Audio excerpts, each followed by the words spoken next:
আসসালামু আলাইকুম সুপ্রিয় শ্রোতা এবং দর্শকবৃন্দ। আমি এখন যেখানে অবস্থান করতেছি সেটা হলো একটি কবরস্থান।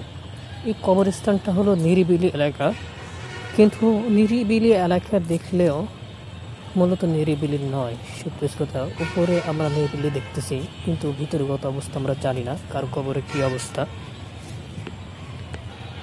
হয়তো কেউ পৃথিবীতে পুণ্যের কাজ করার কারণে, ভালো আমল করার কারণে জান্নাতের সাথে সংযুক্ত হয়ে গেছে তার কবরটা।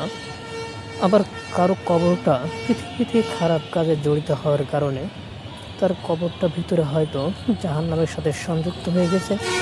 কবরটার যেন ভিতরে দাও দাও করে আগুন জ্বলতেছে, কিন্তু আমরা তা প্রকাশ্যে তা দেখতে পারি না। সুপ্রিয় শ্রোতা, সেজন্য আসুন আমরা পৃথিবীতে থাকতেই আমরা সংশোধন হই। আল্লাহ তাআলা আমাদেরকে সংশোধন হওয়ার তৌফিক দান করুন।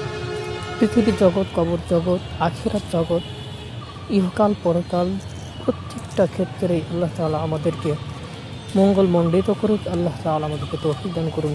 আমিন। আসসালামু আলাইকুম।